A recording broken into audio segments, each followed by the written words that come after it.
Good morning students. Molecular basis of inheritance हा chapter आपला सुरू आहे. त्या चॅप्टरमध्ये प्रोटीन सिंथेसिस या मुद्द्यामध्ये आपण ट्रान्स्क्रिप्शन आणि ट्रान्सलेशन अशा प्रोटीन सिंथेसिसच्या 2 स्टेप आहेत हे मागच्या लेक्चरला बघितलं होतं. त्यापैकी ट्रान्स्क्रिप्शन ही स्टेप कंप्लीट झालेली आहे, तर ट्रान्सलेशन या स्टेपमधला थोडा भाग आपला बघायचा राहिला आहे. तो भाग आपण या लेक्चरला बघणार आहोत. आता ट्रान्सलेशन म्हणजे काय, तर DNA पासून mRNA तयार होतो आणि mRNA पासून प्रोटीन तयार करण्याची प्रोसेस म्हणजेच ट्रान्सलेशन. बरोबर. आता हा ट्रान्सलेशनच्या काही स्टेप आपण मागच्या लेक्चरला बघितल्या होत्या. थोडंसं रिव्हिजन वजा बघूया आपण. बघा, ट्रान्सलेशन त्यामध्ये पहिली स्टेप होती ती म्हणजे activation of amino acid and formation of amino acid tRNA complex. सायटोप्लाझममध्ये जे अमायनो ॲसिड्स आहेत ते ॲक्टिवेट केले जातात आणि त्यापासून एक अमायनो ॲसिड tRNA कॉम्प्लेक्स तयार केलं जातं. ही पहिली स्टेप आहे. त्यानंतर पुढं काय होतं तर फॉर्मेशन ऑफ पॉलिपेप्टाइड चेन, म्हणजे इथं ॲक्च्युअल ट्रान्सलेशन आहे की जिथं पॉलिपेप्टाइड चेन म्हणजेच प्रोटीन तयार केलं जातं. आता ह्या दुसऱ्या स्टेपमध्ये परत 3 सब स्टेजेस आहेत. त्यातली पहिली आपण पाहिली आहे इनिशिएशन. इनिशिएशनमध्ये काय होतं तर स्मॉलर आणि लार्जर सबयुनिट रायबोझोमचं एकत्र येतं. त्यानंतर mRNA तिथं ओरिएंट होतो. त्या mRNAवरती फर्स्ट जे कॉम्प्लेक्स तयार झालेलं आहे अमायनो ॲसिड tRNA कॉम्प्लेक्स ते अटॅच होतं. याला आपण इनिशिएशन म्हणतो. म्हणजे थोडक्यात सुरुवात होते इथं पॉलिपेप्टाइड चेन तयार व्हायला. त्यानंतर दुसरी स्टेप आहे ती म्हणजे इलॉंगेशन. आता या स्टेपमध्ये काय होतं तर 1 बाय 1 अमायनो ॲसिड ॲड होत जातात आणि लास्ट स्टेप आहे टर्मिनेशन. आता त्यातले काही पॉईंट आपले बघायचे राहिले होते ते आपण या लेक्चरला बघणार आहोत. बघा, अमायनो ॲसिड जे आहे हे ॲडिशन होत असताना 3 स्टेपमध्ये ही अमायनो ॲसिडची ॲडिशन होत असते. पहिली स्टेप कुठली आहे तर कोडॉन रिकग्निशन. म्हणजे थोडक्यात कोडॉन आहे तो रेकग्नाईज करायचा, ओळखायचा. हा कोडॉन कुठं असतो तर mRNAवरती. बरोबर. आता हा कोडॉन रेकग्नाईज केला जातो. हा कोडॉन रेकग्नाईज कोण करतं तर tRNA रेकग्नाईज करतो. इथं दिलेलं आहे बघा, amino acid tRNA molecule enters the ribosome at A site. Anticodon bind with the codon by hydrogen bond. आता इथं काय होतं बघा, तर हा जो mRNA आहे त्याला हा tRNA अटॅच होतो. कुठं तर A साईटला. मागच्या लेक्चरला मी सांगितलं होतं तुम्हाला की रायबोझोमच्या 3 साईट असतात. इथं दिलेल्या आहेत बघा. पहिली आहे उजव्या बाजूची ती A साईट, मधली आहे त्याला P साईट म्हणतात आणि डाव्या बाजूची आहे ती E साईट, त्यालाच एक्झिट साईट असं म्हणतात. तर A साईटला पहिल्यांदा हा जो tRNA आहे तो tRNA एंट्री करतो. पहिल्या डायग्रॅममध्ये तुम्हाला दिसते बघा, हा इनकमिंग tRNA जो आहे तो एंट्री करतोय A साईटला. तिथून तो शिफ्ट होतो P साईटला. बरोबर. त्यामुळं पहिलं हेही मागच्या लेक्चरला मी सांगितलं होतं की पहिला जो अमायनो ॲसिड tRNA कॉम्प्लेक्स आहे की जो मिथिओनिनला कॅरी करतो तो डायरेक्टली P साईटला एंट्री करतो. अगोदर तो A साईटला एंट्री करत नाही. तिथून पुढचे सगळे अमायनो ॲसिड जे आहेत ते पहिल्यांदा A साईटला एंट्री करतात आणि मग P साईटला शिफ्ट होतात. आता इलॉंगेशनची प्रोसेस तुम्हाला ऑल ओव्हर ह्या 4 डायग्रॅममध्ये दिसून येईल. काय होते बघा, हा आता समजायचं आपण असं की हा दुसरा tRNA कॉम्प्लेक्स आहे अमायनो ॲसिड tRNA की जो प्रोलीन नावाच्या अमायनो ॲसिडला कॅरी करतोय. आता हा काय करतो तर पहिल्यांदा A साईटला एंट्री करतो. आता इथं एंट्री दिसते बघा दुसऱ्या डायग्रॅमचा जर तुम्ही विचार केला तर इथं तुम्हाला पहिलं P साईटला मिथिओनिनचा tRNA दिसतोय आणि A साईटला प्रोलीनचा tRNA दिसतोय.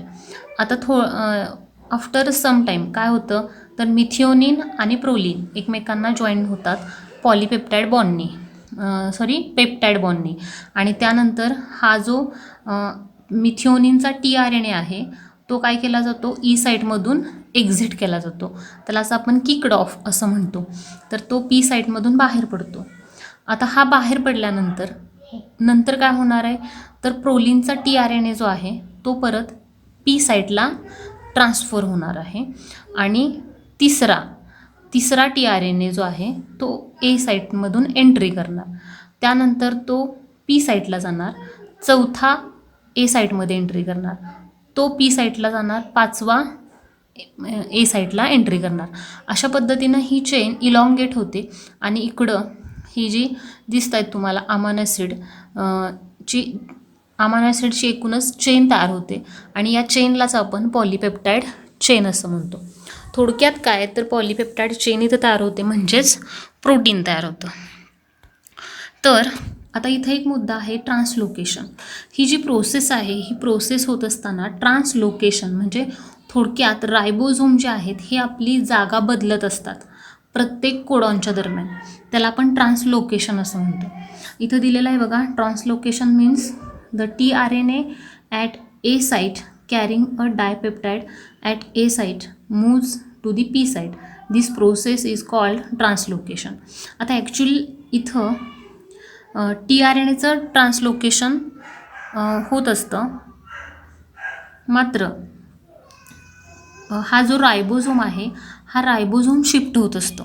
त्यामुळं काय होतं तर tRNA ए साईटमधून पी साईटला शिफ्ट होतो. आता ट्रान्सलेशनमध्ये बघा, इथं in translocation both the subunits of ribosome move along with relation to tRNA and mRNA. हे इथं दिलेलं आहे की tRNA किंवा mRNA जागा न बदलता, जागा बदलतो कोण तर हे जे रायबोझोमचे 2 सबयुनिट आहेत ते टुगेदरली काय होतात, त्यांची जागा बदलतात, शिफ्ट होतात. म्हणजे एका कोडॉनवरती असतील तर दुसऱ्या कोडॉनवरती ते जंप मारतात, परत तिसऱ्या कोडॉनवरती, परत चौथ्या, असं पूर्ण शेवटचा जो स्टॉप कोडॉन आहे तिथंपर्यंत रायबोझोमचं काय होतं, ट्रान्सलोकेशन म्हणजे जागा बदलत असतात रायबोझोम, त्यालाच आपण ट्रान्सलोकेशन असं म्हणतो. त्यानंतर लास्ट स्टेप आहे termination and release of polypeptide. आता टर्मिनेशनमध्ये काय होतं बघा, at the end of mRNA there is a stop codon. mRNAच्या शेवटी स्टॉप कोडॉन असतात, या तिन्हीपैकी कुठले तरी एक असतील, एक तर UAA असेल किंवा UAG असेल किंवा UGA असेल. तर या तिन्हीपैकी कुठला तरी एक स्टॉप कोडॉन mRNAच्या शेवटी असणार आहे. तर it is exposed at the A site. हा काय होणार आहे, ए साईटला ज्या वेळेला येणार, it is not read and joined by anticodon of any tRNA. या कोडॉनसाठी कुठलाही tRNA किंवा कुठलाही अँटीकोडॉन प्रेझेंट असत नाही, कारण कुठलंही अमायनो ॲसिड हे 3 कोडॉन काय म्हणतो आपण कोड करत नाहीत. त्यामुळं इथं काय होतं तर ती जागा ए साईट जी आहे ती फ्री राहते, तिथं कुठलाही tRNA अटॅच होत नाही. The release of factor bind to the stop codon thereby terminating the translation process. The polypeptide is now released in the cytoplasm. इथं ए साईटला कुठलाही tRNA अटॅच होत नाही, त्यामुळे कुठलंही अमायनो ॲसिड अटॅच होत नाही. त्यामुळं इथं ही पॉलीपेप्टाईड चेन आहे ही काय होते, रिलीज होते सायटोप्लाझममध्ये. थोडक्यात टर्मिनेशन होतं म्हणजे स्टॉप होतं. पॉलीपेप्टाईड चेन इलॉंगेट व्हायचं काय होतं तिथं स्टॉप होतं, कारण यापैकी हे 3 जे कोडॉन आहेत या 3पैकी कुठला तरी एक कोडॉन तिथं स्टॉप कोडॉन म्हणून असतो की जो कुठल्याही पॉलीपेप्टाईड चेनला कुठल्याही अमायनो ॲसिडला कोड करत नाही, आणि त्यामुळंच काय होतं तर ती पॉलीपेप्टाईड चेन रिलीज होते आणि सायटोप्लाझममध्ये एंट्री करते. थोडक्यात ह्या रायबोझोमपासून ती फ्री होते. त्यानंतर टर्मिनेशनच्या प्रोसेसमध्ये आणखी काय होते बघा, 2 subunit of ribosome dissociate and last tRNA is set free in the cytoplasm. शेवटचा tRNA जो आहे तो सायटोप्लाझममध्ये फ्री होणार आहे. त्यानंतर 2 जे हे आहेत सबयुनिट, एक लार्जर सबयुनिट एक स्मॉलर सबयुनिट, रायबोझोमचं ते सुद्धा काय होतं, फ्री होतं. Finally mRNA is also released in the cytoplasm. हा जो mRNA आहे तो सुद्धा सायटोप्लाझममध्ये रिलीज केला जातो. It get denatured by nucleases immediately. हा जो mRNA आहे याचं काम झाल्यानंतर, म्हणजे थोडक्यात पॉलीपेप्टाईड चेन तयार झाली की mRNAचं काम तिथं संपतं. त्यामुळं इमिडिएटली काय होतं, तर हा जो mRNA आहे तो डायजेस्ट केला जातो किंवा डिनेचर केला जातो. कुणाच्या मदतीनं? न्यूक्लिएजेस. एन्झाईम आहेत न्यूक्लिएजेस असं म्हटलं जातं त्याला. तर थोडक्यात mRNA डायजेस्ट करण्यासाठी हे एन्झाईम आहे. Hence mRNA is short lived. हा mRNA जो असतो तो कसा असतो? शॉर्ट लिव्ड असतं, त्याचं लाईफस्पॅन कमी आहे. ट्रान्सलेशनची प्रोसेस झाली की मग mRNA डिनेचर केला जातो. थोडक्यात mRNAचं काम हे थोड्या कालावधीसाठीच असतं आणि त्यानंतर तो डिनेचर केला जातो. तर इथं प्रोटीन सिंथेसिस ही स्टेप संपलेली आहे. थोडासा आढावा घेऊया आपण सुरुवातीपासून की protein synthesis it is the process in which proteins are synthesised from DNA. DNA पासून काय तयार केले जातात? तर प्रोटीन तयार केले जातात. आता ही प्रोसेस जी आहे या प्रोसेसमध्ये 2 स्टेप असतात, एक ट्रान्स्क्रिप्शन आणि दुसरी ट्रान्सलेशन. आता सुरुवातीला आपण ट्रान्स्क्रिप्शनची स्टेप बघितली होती, फक्त आपण थोडंसं रिव्हिजन घेणार आहोत. एकच मिनिट.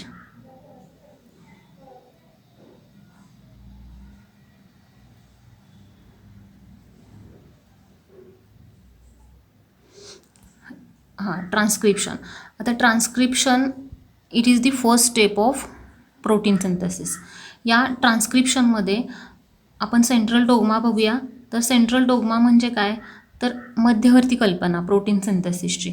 त्यामध्ये DNA प्रेझेंट इन न्यूक्लियस, बरोबर. या DNA पासून mRNA तयार केला जातो, याला ट्रान्स्क्रिप्शन असं म्हणतात.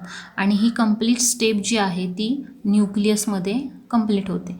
हा तयार झालेला mRNA आहे तो सायटोप्लाझममध्ये ट्रान्सफर केला जातो आणि त्या ट्रान्सफर केलेल्या mRNA पासून पॉलीपेप्टाईड चेन तयार केली जाते. ही प्रोसेस सायटोप्लाझममध्ये चालते आणि या प्रोसेसला ट्रान्सलेशन असं म्हणतात. DNA पासून mRNA तयार करणं म्हणजे ट्रान्स्क्रिप्शन आणि mRNA पासून पॉलीपेप्टाईड चेन तयार करणं म्हणजे ट्रान्सलेशन. तर हा सेंट्रल डोग्मा आहे प्रोटीन सिंथेसिसचा. त्यानुसार प्रोटीन सिंथेसिसच्या स्टेप आपण बघितल्या आहेत. आता प्रोटीन सिंथेसिसवरती तुम्हाला बरेचदा शॉर्ट नोट वगैरे विचारले जातात. ते शॉर्ट नोट मग त्यामध्ये फक्त ट्रान्स्क्रिप्शन विचारलं जाईल किंवा फक्त ट्रान्सलेशन विचारलं जाईल किंवा हे प्रोसेसिंग ऑफ HNRNA म्हणजे जो ट्रान्स्क्रिप्शननंतर युकॅरियोटिक सेलमध्ये जो mRNA तयार होतो तो नॉन फंक्शनल असतो. त्याला फंक्शनल बनवण्यासाठी त्याच्यामध्ये काही चेंजेस केले जातात. ते चेंजेस 3 प्रकारच्या स्टेपमध्ये केले जातात. एक स्प्लायसिंग, दुसरं कॅपिंग आणि टेलिंग. हे सुद्धा 2 मार्काला विचारली जाण्याची शक्यता आहे. त्यानंतर जेनेटिक कोड जे आहेत त्याचे कॅरेक्टरिस्टिक बऱ्याचदा विचारले जातात. 7 ते 8 जेनेटिक कोडच्या कॅरेक्टरिस्टिक आहेत त्या आपण बघितलेल्या आहेत की तो ट्रिपलेट कोड असतो, त्याला पोलॅरिटी असते 5'3'. त्यानंतर ते नॉन ओव्हरलॅपिंग असतात. जेनेटिक कोड हे कोमालेस असतात. त्यानंतर डिजनरसी म्हणजे एक जो कोड आहे तो 2पेक्षा जास्त अमायनो ॲसिडला कोड करू शकतो. त्यानंतर जेनेटिक कोड युनिव्हर्सल आहेत. जेनेटिक कोड नॉन ॲम्बिजियस आहेत म्हणजे एक कोडॉन 2 अमायनो ॲसिडला कोड करू शकत नाही, याला नॉन ॲम्बिजियस म्हणतात. त्यानंतर इनिशिएशन आणि टर्मिनेशन कोडॉन आहेत. AUG हा इनिशिएशन कोडॉन आहे की जो मिथिओनिनला कोड करतो.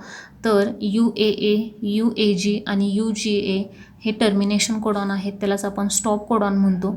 ते कुणालाही कोड करत नाहीत.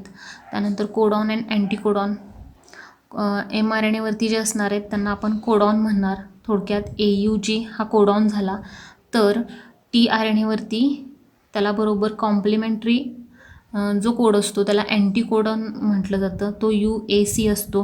त्याची पोलॅरिटी 3'5' असते. तर हे जेनेटिक कोडच्या कॅरेक्टरिस्टिक आपण बघितल्या. त्यानंतर म्युटेशनचे टाईप बघितले. त्यानंतर tRNA as a adapter molecule आपण बघितला.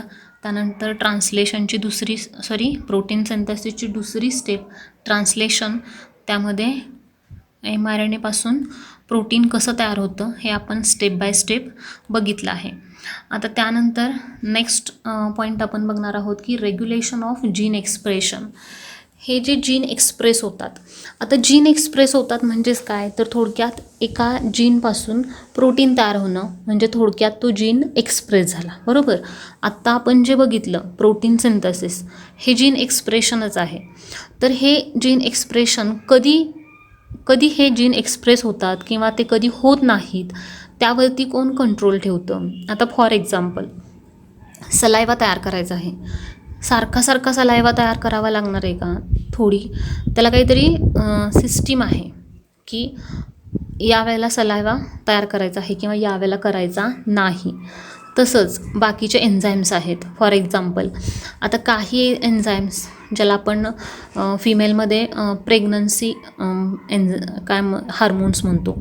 तर आता हे हार्मोन जे आहेत की जे प्रेग्नन्सी पिरियडमध्ये लागतात, मग ते फक्त प्रेग्नन्सी पिरियडमध्येच का तयार होतात, त्यांना कोण रेग्युलेट करतं, त्यांच्यावरती कोण कंट्रोल ठेवतं, हे जे आहे आपण पर्टिक्युलर कुठल्या प्रेग्नन्सी हार्मोन आत्ता कंट्रोलिंग करणार नाही आहोत. पण थोडक्यात लक्षात ठेवा की कुठलाही हार्मोन असेल किंवा कुठलंही एन्झाईम म्हणजे थोडक्यात प्रोटीन असतं आणि ते तयार करण्यावरती जो कंट्रोल असतो त्यालाच आपण रेग्युलेशन ऑफ जीन एक्सप्रेशन असं म्हणतो. तर आता हे जीन एक्सप्रेशनचं कंट्रोल कसं होतं तर ते आपण इथं एका एक्झाम्पलच्या साहाय्यानं बघणार आहोत. आता त्यासाठी आपल्याला एक इंट्रोडक्टरी पार्ट थोडासा बघायचा आहे.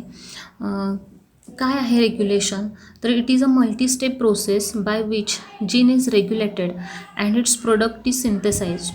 दस gene expression result in the formation of polypeptide. आता मी सांगितलं तेच आहे की जीन एक्सप्रेशन किंवा रेग्युलेशन म्हणजे काय आहे, तर एक मल्टी स्टेप प्रोसेस आहे की ज्याच्यामध्ये एखादा प्रोडक्ट सिंथेसाइज केला जातो आणि त्यामुळं काय होतं, थोडक्यात पॉलिपेप्टाईड चेन तयार होते. आता genes of a cell are expressed to perform different function. For example an enzyme beta galactosidase is synthesized by E. coli. It is used for hydrolysis of lactose into glucose and galactose. आता हे एक example दिलं आहे की हे enzyme जे आहे ते लॅक्टोजचं मेटॅबॉलिझम करण्यासाठी लागतं. मग लॅक्टोजचं मेटॅबॉलिझम हे ठराविक वेळेत होतं. कायमस्वरूपी लॅक्टोजचं मेटॅबॉलिझम होतं असं नाही. पुढं आपण ते एक्झाम्पल बघणार आहोत.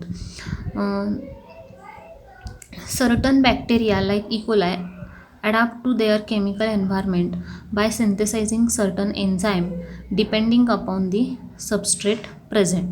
Such adaptive enzyme is called inducible enzyme. A set of gene will be switched on when there is a necessity to metabolize a new substrate. This phenomenon is called induction. आता बघा इथं एक मुद्दा आहे, induction. A small molecule responsible for this known as inducer. म्हणजे थोडक्यात एखादी ही जी gene एक्सप्रेशनची process आहे ती कंट्रोल करण्यासाठी जो सबस्ट्रेट मॉलिक्यूल आहे त्याला इंड्युसर असा शब्द वापरला जातो. या पूर्ण मुद्द्यामध्ये तुम्ही हेच लक्षात ठेवा की इंड्युसर म्हणजे काय, तर it is a small molecule responsible for the process of gene regulation किंवा जीन एक्सप्रेशन. आता त्यासाठी एक एक्झाम्पल आपण बघणार आहोत. त्यासाठी आपल्याला अगोदर ऑपेरॉनचं स्ट्रक्चर बघावं लागेल. आता बघा स्ट्रक्चर ऑफ ऑपेरॉन. ऑपेरॉन म्हणजे काय, it is a cluster of gene with related functions are called operons. Operon म्हणजे काय आहे, तर क्लस्टर म्हणजे बंच थोडक्यात. कशाचं, तर जीनचा. With related function. रिलेटेड म्हणजे संबंधित. एकसारखं काम करण्यासाठी एकापेक्षा 2-3 जीन एकत्र काम करत असतात. तर अशा जीनच्या ग्रुपला काय म्हटलं जातं? क्लस्टर ऑफ जीन किंवा त्यालाच ओपेरॉन असं म्हटलं जातं. बघा, ओपेरॉनची डेफिनेशन लक्षात ठेवा. Operon it is the cluster of gene with related function. बऱ्याचदा ऑब्जेक्टिव्हला हा प्रश्न विचारला जातो. तर ओपेरॉन म्हणजे काय? तर हा एक जीनचा ग्रुप आहे की जो रिलेटेड फंक्शन कॅरी आउट करतो. They usually transcribe single mRNA molecule. एकच mRNA तयार होतो, पण त्याच्यासाठी जीन किती लागतात? 2 किंवा 3. जास्त जीन एकच mRNA काय करतात? कोड करतात. अशा जीनच्या क्लस्टरला किंवा ग्रुपला आपण काय म्हणतोय? ओपेरॉन म्हणतोय. आता फॉर एक्झाम्पल बघायचं आपल्याला की इकोलाई जो बॅक्टेरिया आहे त्याच्यामध्ये 260 जीन आहेत. जीनची संख्या किती आहे? 260.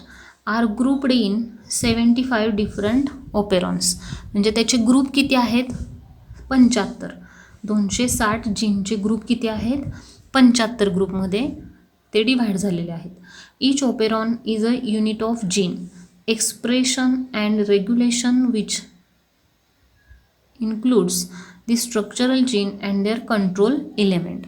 आता ॲक्च्युअल हे जे स्ट्रक्चर बघणार आहोत आपण ओपेरॉनचं, तर त्याच्यामध्ये 2 भाग असतात महत्त्वाचे. एक म्हणजे स्ट्रक्चरल जीन्स आणि दुसरा आहे कंट्रोल इलेमेंट्स.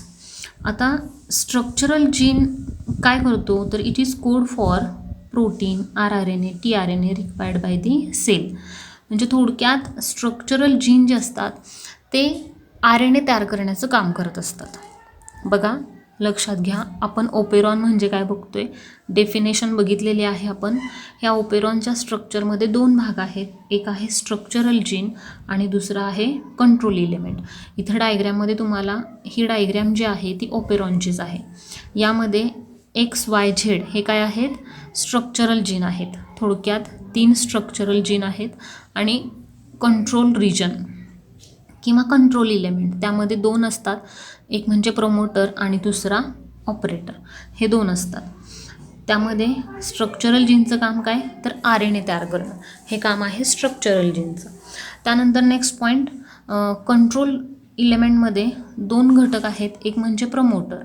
आता प्रमोटर आपण मागं पण प्रोटीन सिंथेसिसच्या वेळेला बघितलं की जिथं सुरुवात होते, काय म्हणतो आपण की mRNA तयार व्हायला सुरुवात होते त्या रिजनला, की ज्या DNAच्या ज्या भागाला RNA प्रायमर अटॅच होतो त्याला आपण काय म्हणतो? प्रमोटर रिजन म्हणतो. तर तो हा प्रमोटर रिजन आहे P. इथं दिलं आहे बघा, promoter are the single sequence in DNA that starts RNA synthesis. RNA synthesis start करण्यासाठी जो पहिला पॉईंट आहे त्या पॉईंटला आपण काय म्हणतोय? Promoter. These are the site where RNA polymerase are bound during transcription.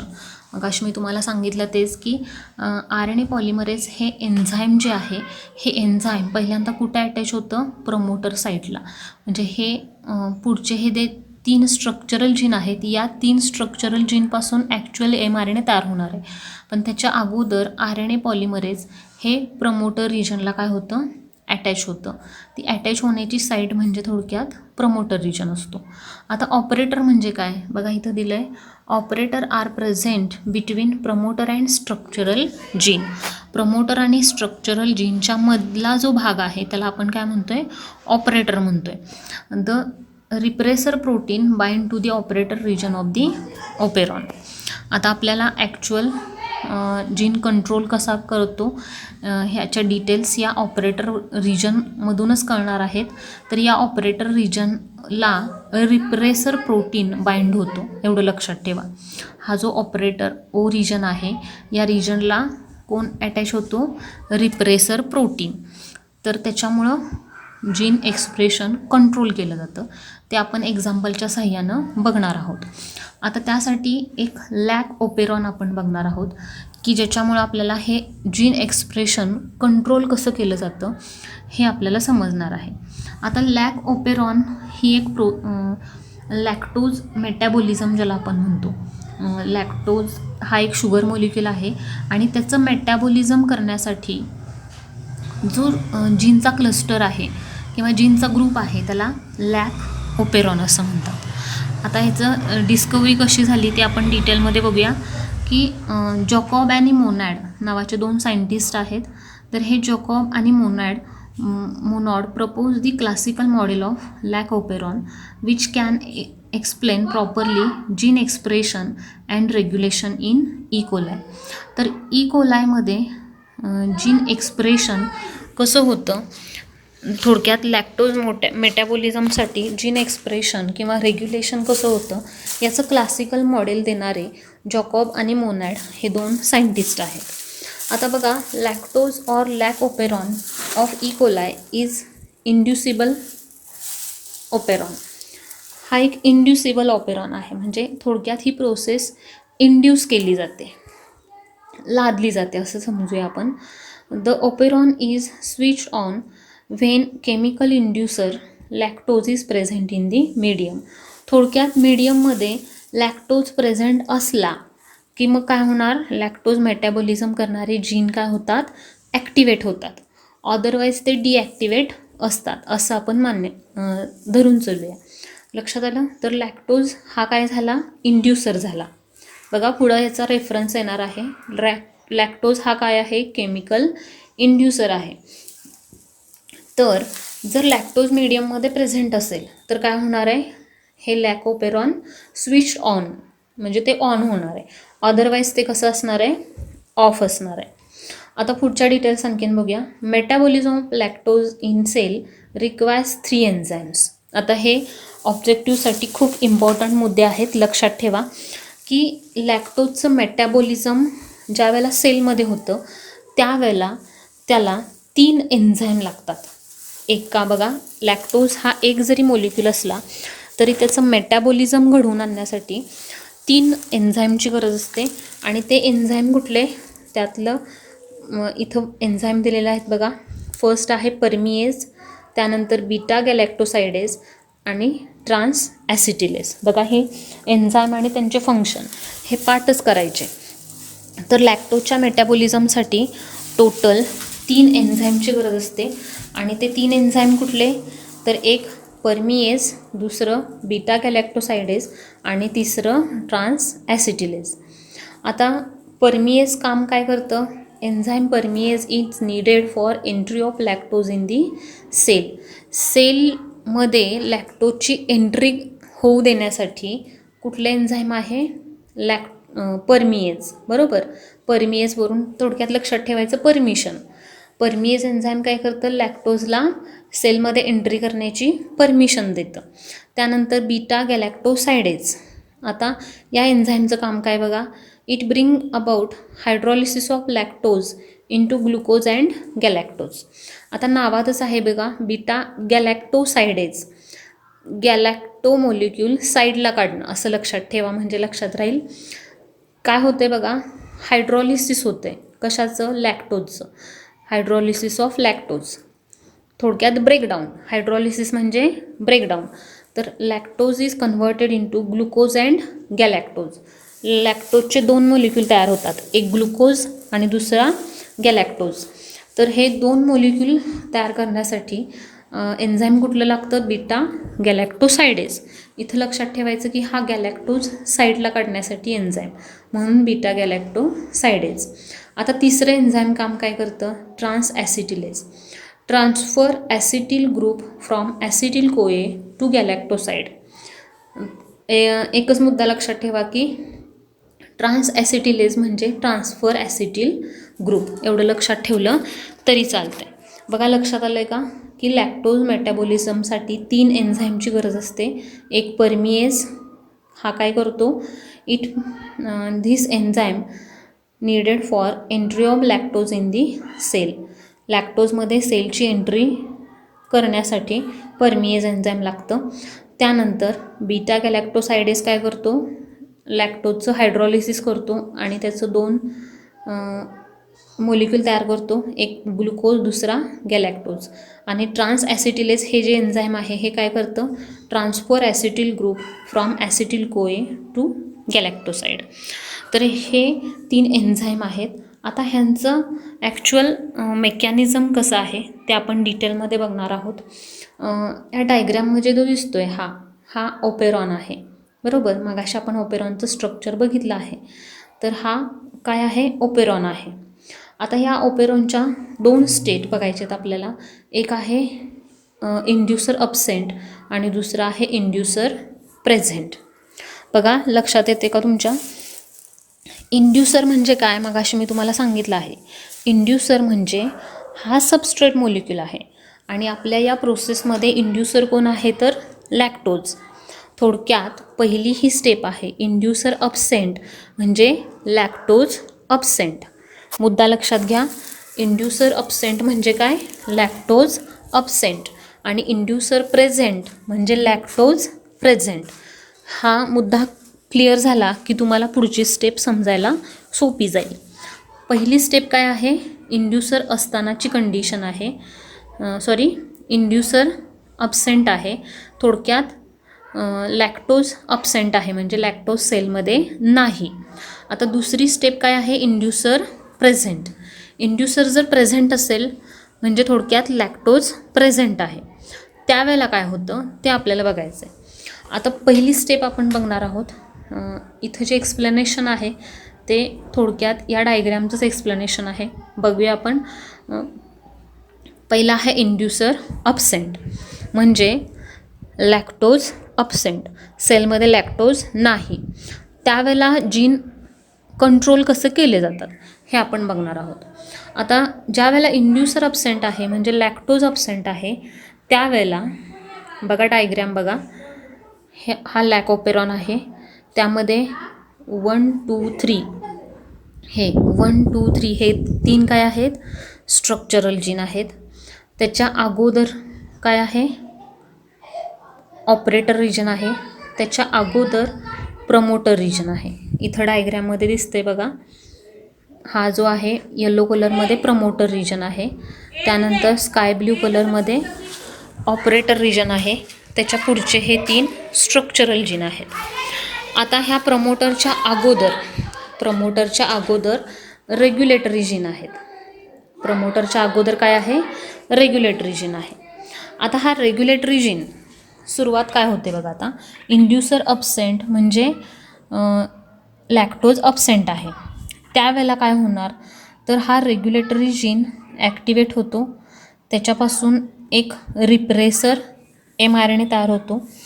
त्याच्यापासून रिप्रेसर तयार केला जातो. आता हा सी शेपमध्ये जो दिसतोय आपल्याला तो काय आहे, रिप्रेसर प्रोटीन. हा एक प्रकारचं प्रोटीन आहे. रेग्युलेटरी जीन हा सुद्धा एक जीन आहे ज्याच्यापासून हे रिप्रेसर प्रोटीन तयार होते. म्हणजे थोडक्यात इथं प्रोटीन सिंथेसिस होते. आता हा रिप्रेसर काय करतो, it binds the operator region. हा ऑपरेटर रिजन काय करतोय, ब्लॉक करतोय. आता ऑपरेटर रिजन ब्लॉक झाला की त्याच्यामुळं काय होणार आहे तर इथून पुढचे जे हे 3 स्ट्रक्चरल जीन आहेत ते ॲक्टिवेट होऊ शकत नाहीत. बघा मी काय सांगते लक्षात येते का. रेग्युलेटरी जीन रिप्रेसर प्रोटीन तयार करतो. हा रिप्रेसर प्रोटीन ऑपरेटर रिजन काय करतोय, ब्लॉक करतोय. ऑपरेटर रिजन ब्लॉक झाल्यामुळं स्ट्रक्चरल जीन ॲक्टिवेट होत नाहीत.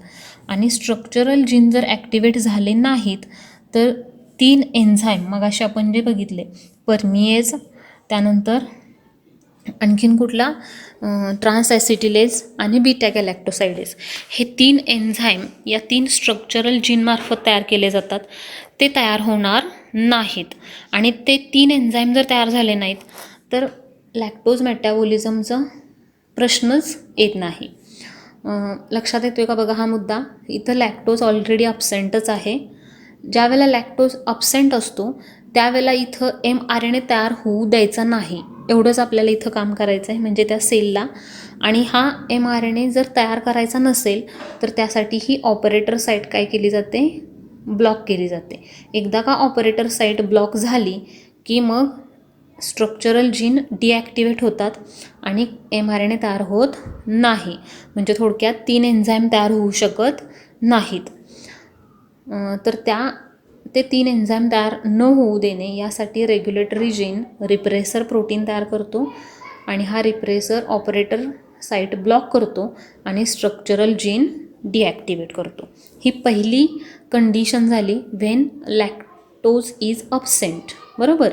आता दुसरी कंडिशन आहे इंड्युसर प्रेझेंट, म्हणजे थोडक्यात लॅक्टोज प्रेझेंट. ज्या वेळेला लॅक्टोज प्रेझेंट असतो. आता एक मुद्दा लक्षात घ्या की लॅक्टोजची गरज कधी भासते, ज्या वेळेला ग्लुकोज नसतो त्यावेळेला. तुम्हाला ह्याची इन्फॉर्मेशन बरीच माहीत असेल आपल्या डायजेशनची वगैरे, की ग्लुकोज हा इन्स्टंट एनर्जी सोर्स आहे. बरोबर. थोडंसं अवांतर होते, पण तुम्हाला आधी हे समजायला पाहिजे की हा जो ग्लुकोज मॉलिक्यूल असतो तो इन्स्टंट एनर्जी सोर्स आहे. ज्या वेळेला ग्लुकोजची कमतरता भासते त्यावेळेला तो ग्लुकोज दुसऱ्या शुगरपासून मिळवला जातो. आता हा दुसरा मॉलिक्यूल कुठला, तर लॅक्टोज. बरोबर. लॅक्टोजचं काय होतं, हायड्रॉलिसिस होतं, त्यापासून ग्लुकोज आणि गॅलॅक्टोज तयार केलं जातं आणि मग त्या ग्लुकोजपासून ATP तयार केले जातात. म्हणजे थोडक्यात एनर्जी तयार करण्यासाठी आपल्याला ग्लुकोजची गरज असते आणि तो ग्लुकोज मिळवण्यासाठी आपल्याला लागतो काय, लॅक्टोज लागतो, ज्यावेळेला ग्लुकोजची कमतरता असते त्यावेळेला. आता पहिली ही जी कंडिशन बघितली, इथं ग्लुकोज मुबलक प्रमाणात असणार आहे, त्यामुळे इथं लॅक्टोजची गरज नाही. आता दुसरी जी कंडिशन आहे, इथं समजा ग्लुकोजची कमतरता आहे, त्यावेळेला काय लागणार आहे, आपल्याला लॅक्टोजचं मेटॅबॉलिझम करावं लागणार आहे. आता त्यासाठी ज्या वेळेला लॅक्टोजचं मेटॅबॉलिझम करावं लागतं त्यावेळेला काय होतं, म्हणजे त्यावेळेला जीन कंट्रोल कसा केला जातो ते आपल्याला बघायचं आहे. आता दुसरी कंडिशन आहे इंड्युसर प्रेझेंट, म्हणजे थोडक्यात लॅक्टोज प्रेझेंट. बरोबर. ग्लुकोज नाही, त्यामुळं काय पाहिजे आपल्याला, आता लॅक्टोज पाहिजे आहे आणि हा लॅक्टोज तर प्रेझेंट आहे. तर लॅक्टोज प्रेझेंट आहे म्हणजे थोडक्यात इथं काय होणार, जो लॅक्टोज आहे तो काय करतो पहिल्यांदा, आता इथं दिलं आहे बघा, हा इंड्युसर खालच्या डायग्रॅममध्ये दिसतोय तुम्हाला, हा इंड्युसर आहे. बरोबर. आता हा इंड्युसर काय करतो, पहिल्यांदा हा जो रिप्रेसर आहे, बरोबर, रिप्रेसर प्रोटीन, त्याला ब्लॉक करतो. कुणाला ब्लॉक करतो, रिप्रेसर प्रोटीनला. का ब्लॉक करतो, कारण हा रिप्रेसर काय करतोय, ऑपरेटरला ब्लॉक करतोय. यासाठी ह्या रिप्रेसरला हे लॅक्टोज काय करतो, ब्लॉक करतो पहिल्यांदा. हा एकदा का ब्लॉक झाला की ऑपरेटर साईट काय होणार आहे, फ्री होणार आहे. बरोबर. आणि एकदा का ऑपरेटर साईट फ्री झाली की ॲटोमॅटिकली हे पुढचे 3 स्ट्रक्चरल जीन जे आहेत 1, 2, 3, हे तिन्ही जीन काय होणार आहेत, ॲक्टिवेट होणार आहेत आणि तो जो प्रमोटर साईडला RNA पॉलिमरेज आहे तो पुढं सरकणार आणि RNA पॉलिमरेज काय करणार, तर हा mRNA तयार करणार आणि mRNA पासून 3 एन्झाईम तयार होणार. मगाशी मी तुम्हाला जे सांगितले, कुठलं, परमिएज एन्झाईम, त्यानंतर बीटा गॅलॅक्टोसाइडेज आणि ट्रान्सॲसिटिलेज, हे 3 एन्झाईम हा mRNA पासून तयार होणार आणि मग लॅक्टोजचं काय होणार, मेटॅबॉलिझम होणार. तर हे लॅक्टोजचं मेटॅबॉलिझम होण्यासाठी हा जो ओपेरॉन आहे तो आत्ता काय झालेला आहे, ॲक्टिवेट झालेला आहे किंवा त्याला आपण स्विच्ड ऑन म्हणतो आहे. ही पहिली जी कंडिशन आहे स्विच्ड ऑफ कंडिशन आहे. इथं हे स्ट्रक्चरल जीन काय आहेत, ऑफ कंडिशनमध्ये आहेत, त्यांच्यामध्ये प्रोसेस होत नाही, म्हणजे mRNA तयार होत नाही, एन्झाईम तयार होत नाही. हे सगळं कशासाठी, तर समजा इथं लॅक्टोजचं पहिल्या कंडिशनमध्ये लॅक्टोजचं मेटॅबॉलिझम करायचं नाही, तर उगाच हे जे एन्झाईम आहेत हे एन्झाईम तयार केले जात नाहीत, म्हणजे एन्झाईम वेस्ट घालवले जात नाहीत. ज्या वेळेला गरज असेल त्याच वेळेला ते तयार केले जातात. आता पहिल्या कंडिशनमध्ये लॅक्टोज नाही, तर ते मेटॅबॉलिझम करण्यासाठी एन्झाईमची गरज नाही, त्यामुळं हा जो ओपेरॉन आहे तो काय केला जातो, स्विच ऑफ ठेवला जातो. आणि ज्या वेळेला लॅक्टोजचं मेटॅबॉलिझम करायचं आहे म्हणजे दुसऱ्या कंडिशनमध्ये, त्यावेळेला काय केलं जातं, तर हा रिप्रेसर जो आहे तो ब्लॉक होतो, त्याच्यामुळं ऑपरेटर साईट फ्री होते. त्यामुळं RNA पॉलिमरेज काय करतो, तर mRNA तयार करतो. mRNAपासून एन्झाईम तयार होतात आणि एन्झाईम तयार झाले की लॅक्टोजचं मेटॅबॉलिझम होतं. म्हणजे थोडक्यात हा जो ओपेरॉन आहे तो स्विच्ड ऑन केला जातो. तर हे मेटॅबॉलिझम लक्षात ठेवा. कुठलाही ओपेरॉन जो आहे तो ओपेरॉन एकतर ऑन किंवा ऑफ केला जातो गरजेनुसार, कामानुसार. त्या प्रोसेसलाच आपण काय म्हणतो, जीन एक्सप्रेशन किंवा कंट्रोल ऑफ जीन एक्सप्रेशन. तर हा आपला मुद्दा होता, तो आपण या लॅक्टोज मेटॅबॉलिझमच्या उदाहरणामधून डिटेलमध्ये बघितला आहे. तर अशा पद्धतीनंच सगळे जीन जे असतात ते थोड्याफार प्रमाणात अशा पद्धतीनं यांचं कंट्रोल केलं जातं. तर it is overall the process of regulation of gene expression. I hope तुम्हाला हा मुद्दा समजला असेल. इथून पुढचा राहिलेला जो पार्ट आहे तो आपण पुढच्या लेक्चरला बघूया. तर आपण इथं थांबतो आहे. थँक्यू.